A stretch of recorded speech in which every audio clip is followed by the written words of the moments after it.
घनश्याम तिवारी जी, सरकार कोशिश कर रही है, सरकार शुरुआत कर रही है बातचीत के दरवाजे खोल रही है, नेता विपक्ष को लगातार मनाने की कोशिश कर रही है, लेकिन उसके बावजूद जिद क्यों नहीं छोड़ रहे हैं नेता विपक्ष जिद क्यों नहीं छोड़ रहा है? क्यों संसद नहीं चल पा रही है?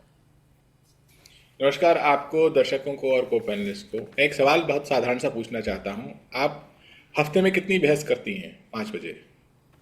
7 दिन सर। 7 दिन करती हैं। साल में हर हफ्ते करती हैं जी। हमारे देश के प्रधानमंत्री जो सदन के नेता हैं, जितने इतवार होते हैं एक साल में, उससे कम बार वो संसद आहूत करते हैं। यही नहीं, ये 12 साल का रिकॉर्ड है, एक दिन का रिकॉर्ड नहीं है। और जितने समय इतवार से कम समय संसद आहूत होती है, उसमें वो 10 से 12 दिन संसद में मौजूद रहते हैं। 30 से 35 दिन वो हर साल देश से बाहर रहते हैं। डॉक्टर मनमोहन सिंह भी इससे अधिक, कई गुना अधिक संसद में मौजूद रहे, संसद की कार्यवाही में उन्होंने पार्टिसिपेट किया।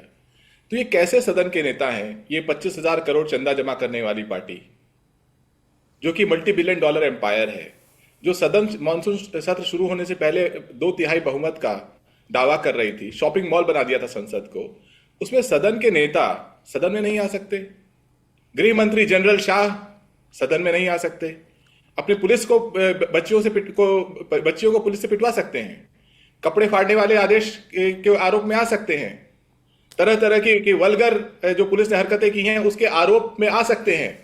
लेकिन संसद में खड़े होकर ये नहीं कह सकते कि मैं देश के भविष्य से, देश की बच्चियों से माफी मांगता हूं। क्या जाता है कहने में? तो ये सरकार संसद नहीं चलने देना चाहती, ये तो इसके आंकड़े बताते हैं। अंतिम बात बोलूंगा, शाजिया जी बोल सकती हैं उसके बाद।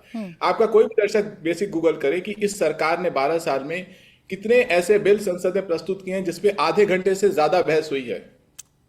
मुश्किल से 40 से 45%। जो सरकार 250 बिल ऐसे पास कर दे जिसमें वो 5 मिनट बहस करे, 2 मिनट बहस करे, बहस ही ना करे, प्रधानमंत्री संसद से गायब। लेकिन घनश्याम तिवारी जी, ये सरकार तो कह रही है ना, घनश्याम तिवारी जी, सरकार तो कह रही है ना कि आइए बहस करिए। क्या कह रहे हैं केंद्रीय मंत्री किरण रिजिजू कि देश में जो नेता हैं वो एक दूसरे के दुश्मन नहीं है ना। देश बड़ा होता है, आप विरोध कर सकते हैं, लेकिन देश बड़ा होता है, मुद्दे बड़े होते हैं। नेता विपक्ष से लगातार बातचीत की जा रही है, बार बार विपक्ष को समझाने की कोशिश की जा रही है, लेकिन जब जिद पर अड़े रहेंगे नेता हमारे देश के या जिम्मेदार सांसद, तो संसद तो नहीं चल पाएगी ना, ऐसे ही वॉश आउट हो जाएगा। प्राची जी, मोदी जी का प्रवचन हम 12 साल से सुन रहे हैं। 2 करोड़ रोजगार, 15 लाख रुपए, न जाने क्या क्या, सबका साथ सबका विकास। संसद के में जाकर के माथा टिकाया, संसद से रफू चक्कर गायब। ये जो किरण रिजिजू कह रहे हैं और जो उनकी सरकार के आंकड़े हैं, उसमें तो जमीन आसमान का अंतर है। एक छात्र जाके बोल दे कि मेरे 100 में से 100 नंबर आए हैं और आप नोटबुक खोलिए तो 0 है नंबर। इसी सरकार के आंकड़े मैंने गिनाए हैं, मैंने किसी बाहरी सरकार के आंकड़े नहीं गिनाए। इसी सरकार ने इस सदन को शॉपिंग मॉल बना दिया है।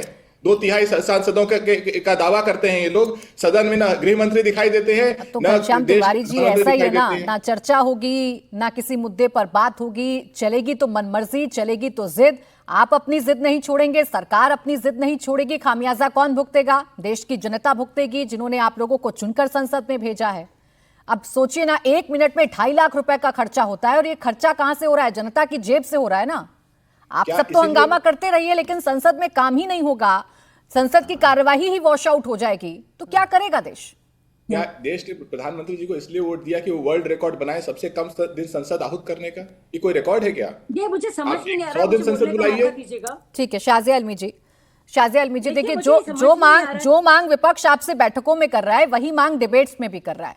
घनश्याम तिवारी जी की और पूरे के पूरे विपक्ष की शिकायत ये है कि देश के प्रधानमंत्री और देश के गृह मंत्री सदन में क्यों नहीं आते हैं? जब इतना ही इंपॉर्टेंट है सदन को चलाना, इंपॉर्टेंट बिलों पर चर्चा करना, तो मान क्यों नहीं लेते हैं आप इनकी बात को? हाँ, बस मानते रहे इनकी बात को। रेलवे का एक्सीडेंट होता है, अश्विनी वैष्णव जो है उनको इस्तीफा दे देना चाहिए। जब बात हो हरदीपुरी जी की, जो जिससे उनका कुछ लेना भी नहीं था, एप्स्टीन की, उसमें उनको इस्तीफा दे देना चाहिए। जब बात होती है मणिपुर की, तो गृह मंत्री को इस्तीफा देना चाहिए। मोदी जी को तो इस्तीफा कई बार देना चाहिए। जब बात हो धर्मेंद्र प्रधान जी की और नीट की, तब उनको इस्तीफा दे देना चाहिए। तब राहुल गांधी कूच भी कर देते हैं। झारखंड में जो हालात है देखिए, और इसी से इनकी हिपोक्रेसी नजर आती है। तो इसलिए डर के मारे राहुल गांधी चाह रहे हैं हुड़दंगबाजी हो, बेडलैम हो, किसी भी तरह से संसद आगे नहीं चले। क्योंकि संसद में जो दिखाया था ना उन्होंने, जब चर्चा हुई थी पेपर लीक मामले की, तो जिस तरह के उनके माशाल्लाह ज़हीन महीन ख्याल थे वो लोगों को समझ में आ गए हैं प्राची जी। तो अब घबराहट हो रही है, बोले तो क्या बोले, इसलिए आ नहीं रहे हैं। और ये सिर्फ बहाना है। और क्यों ये इंसिस्टेंस क्यों है? प्रधान, ऐसा कोई रूल भी नहीं है। चर्चा है, हमारे मंत्री हैं, अलग अलग चीजों के लिए वो बोल रहे हैं, पर बोलना खुद नहीं है, भागना है। किसी ना किसी तरह से संसद की कार्रवाई ना हो, लोग परेशान रहे, इसीलिए बहाना बनाना है ये। और दूसरी बड़ी बात घनश्याम जी, इसलिए चर्चा नहीं हुई है क्योंकि आप लोग भाग गए थे।